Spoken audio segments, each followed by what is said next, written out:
Hello friend and family, welcome to my YouTube channel. Bahaye ikaze rero kuri Bipine 250. Uyu munsi rero tugiye kubana mu kiganiro nk'uko bisanzwe tubana ibiganiro byinshi bitandukanye. Uyu munsi rero tugiye kurebera hamwe impamvu esheshatu ziri common kuri breakup nyinshi ziri common kuri breakup muri relationship. Ni impamvu ushobora gusanga wenda ntago arizo gusa zituma abantu habaho breakup, ariko nizo ziri common ku kigero cyo hejuru. Tudatinze rero, impamvu ya mbere iri ku kigero cyo hejuru iri common abantu benshi ituma abantu benshi batandukana ni cheating. Cheating rero nta muntu n'umwe ujya wishimira ko mugenzi we yamucheatinga, nta muntu ujya wishimira ko mugenzi we yamuca inyuma. Niyo mpamvu cheating umuntu akenshi usanga ushaka gukorera umuntu ikosa iryo ari ryo ryose akakubabarira, ariko yagufata uri kumucheatinga ntakubabarire, yagufata uri kumucheatinga bikaba birarangiye. Rero cheating ni kimwe mu bintu bitandukanye abantu benshi, ni kimwe mu bintu bitandukanye. Niba wumva ko ushaka kubaho mu rukundo rwawe, muri relationship yawe umeze neza, uzirinde cheating, uzayirinde ko cheating iri mu bintu bibabaza. Nawe iyo bakucheatinze birakubabaza, ni ibintu bibabaza. Rero ntago ari abantu bose bakira ubwo buribwe ngo yumve ko yababarira mugenzi we. No, hari igihe atavuga it's over bikarangira.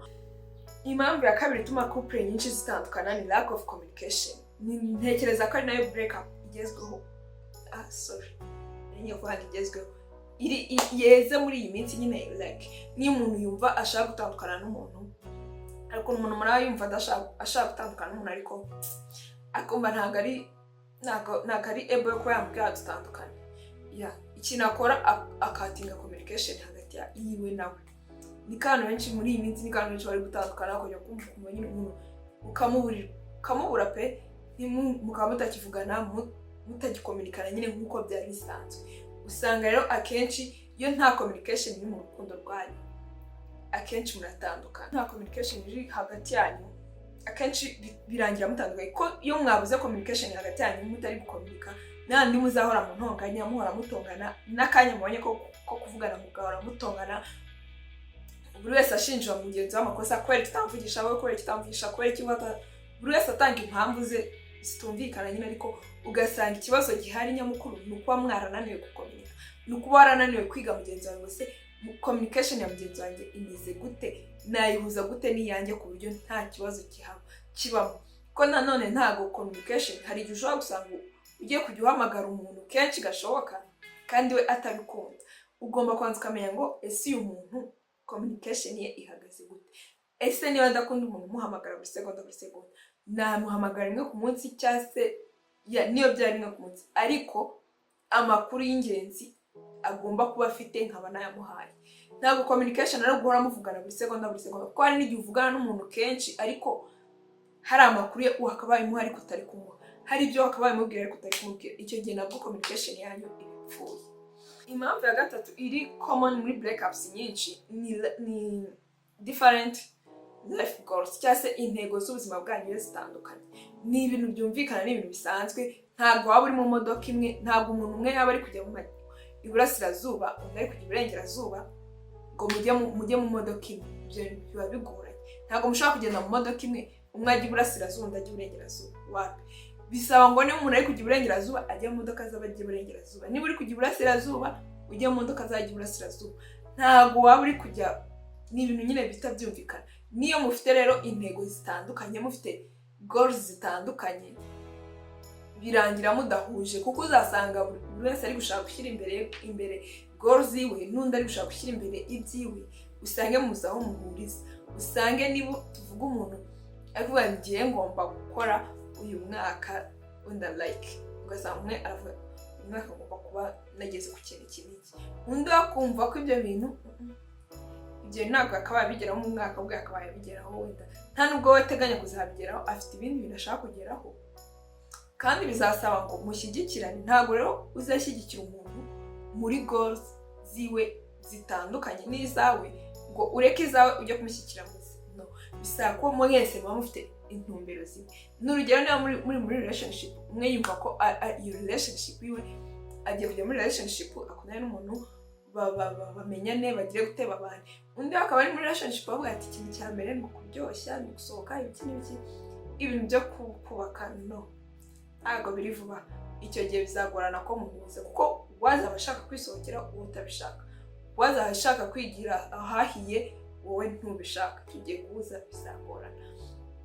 Impamvu ya kane rero iri common kuri breakups nyinshi ni igihe uzasanga muri mu byerekezo bitandukanye. Niba tuvuge wowe ubwawe uruvuga njyewe, buri wese nyine afite uko yakuze, ni ibintu bisanzwe. Buri muntu wese afite uko yakuze, guhara n'undi nawe afite uko yakuze, uko kuntu rero mwakuze yo bitabasha kuzuzanya. Niba warakuze bakubwira ngo iki kintu ntukagikora, undi yarakuze bamubwira ko icyo kintu kugikora ntacyo bitwaye, bizabagora kumvikana kuri icyo kintu, kuko nugikora wazakibonamo nk'ikintu kiremereye cyane danje utakabaye gukora. Ahubwo wowe niwanga kugikora wavuga se kubera icyo wanga gukora akantu nk'aka koroshye, usanga babereye iki connection yanyu iri kugenda icika. Kubera iki buri wese afite uko yumva ibintu ku giti cye, n'undi ku giti cye, mwanze kubihuza. Buri wese nyine ahagaze ku mahame ye, atsimbaraye ku mahame ye. Impamvu ya gatanu iri common. Impamvu ya gatanu iri common kuri breakups nyinshi ni lack of respect. Nta muntu n'umwe udakunda kubahwa, nta muntu n'umwe udakunda icyubahiro, nta muntu. Uba ugomba kumenya ko niba ushaka ko bakubaha, nawe banza ubahe mugenzi wawe. Rero iyo mutari kubaha, nayo nta kubahana kuri mu rukundo rwanyu. Iyo kubahana bitari muri relationship yanyu irasenyuka. Nta na rimwe umuntu azakubaha nawe utamwubashye. Icyubahiro ni ikintu utanga kugira ngo nawe bakiguhe. Niba ngiye utanyubashye, nanjye nta mpamvu nzabona mfite kukubaha. Ko niba utari kunyubaha, byese kuki naza kubaha kandi utari kunyubaha. Icyo gihe nzatangira kubona niba ndi kukubaha utanyubaha, nzatangira kubona ko washatse kugira umucakara wawe. Kandi nta muntu n'umwe yifuza ko yagucakara wowe. Bisaba rero mwubahane, buri wese umenye ko aho uburenganzira bwawe bugarukiye ari naho n'ubundi butangiriye.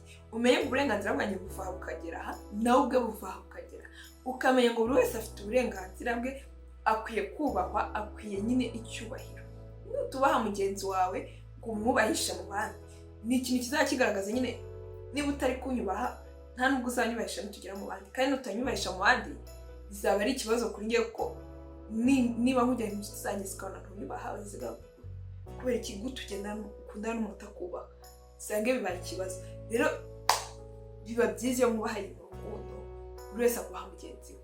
Nta muntu umwe rero ukunda kuba asuzuguwe cyangwa asuzuguritse. Ya gatandatu iri common ari nayo ya nyuma ni physical cyangwa se mental and physical abuse, cyangwa se nyine ihohoterwa iri ari ryo ryose, yaba iryo ku mubiri inyuma, yaba n'iry'imbere mu bitekerezo cyangwa se mu buzima buri mental.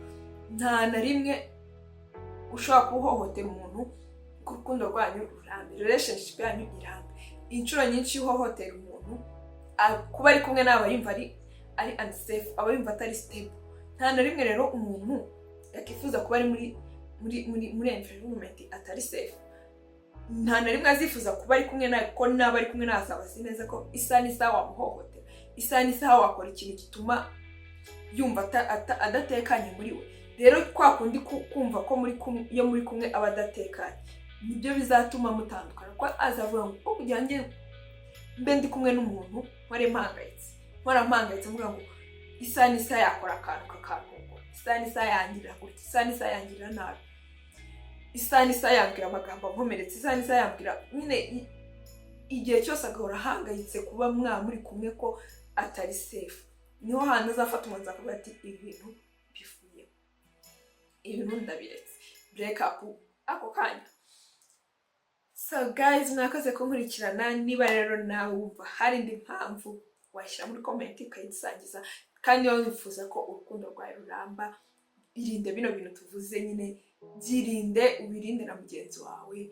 Uko wifuza ko mugenzi wawe agufata aba ariko nawe umufata, kuko burya ibyo twifuza gukorerwa tujye tubikorera abandi. Kuko niba unkoreye ikintu, nanjye nzagira umutima wo kukigukorera. Ariko niba utari kunkorera ikintu, uwo kumva ko nakigukora kandi wowe utari kukinkorera, bizangora pe, bizagora umutima wanjye kubyumva ko nakabaye nkukorera icyo kintu koko. Mwakoze rero kubana nanjye, thank you so much, mani bamugisha.